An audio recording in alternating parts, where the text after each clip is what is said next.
Qawaid fikih atau kaidah-kaidah hukum fikih, hukum Islam itu cuma punya 5 asas. Gampang. Asas besarnya itu 5. Ya. Kaidah fikih loh, kaidah hukum Islam itu asasnya 5. Yang paling pertama itu al-umur bimaqasidiha. Yang kedua al-yaqinu la yuzalu bisyak. Yang ketiga al-masyaqqatu tajlibut taisir. Yang keempat ad-dararu yuzalu. Yang kelima al-adatu muhakkamah.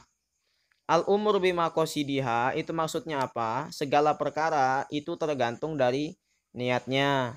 Ada 2 orang kelilingin pohon, yang satu niatnya pengen nyari kunci, nggak bisa dijatuhin hukum.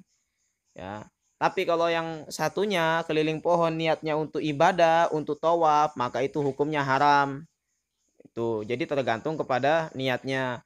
Sedangkan al-yaqinu la yuzalu bisyak, keyakinan itu nggak bisa gugur karena ada keraguan. Misalnya ada orang yang dalam sholatnya ragu, ini masuk rakaat 3 apa rakaat 4.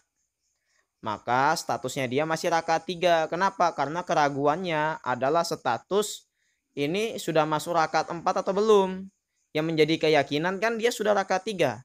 Ragunya tentang masuknya ke rakaat 4. Nah, keraguan ini dibuang. Keraguannya dibuang, diambil yang yakin dia masih di rakaat 3.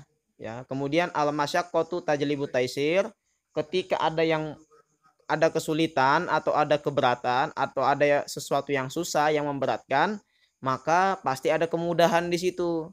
Contohnya orang yang nggak bisa terkena air, maka dia dibolehkan untuk tidak wudhu tapi diganti dengan tayamum. Itu al-masyaqqah tajlibu taisir.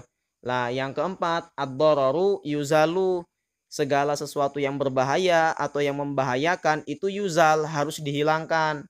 Misalnya ada orang yang di hutan kelaparan, kalau dia nggak makan bisa mati, maka harus dihilangkan dengan cara apapun.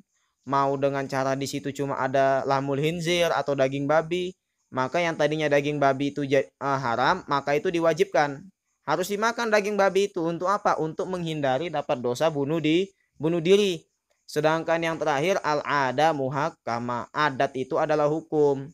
Misalnya di zaman Rasul nggak ada itu lampu merah, lampu hijau, lampu kuning. Tapi karena itu sudah menjadi adat, kesepakatan bersama di Indonesia, maka itu wajib ditaati.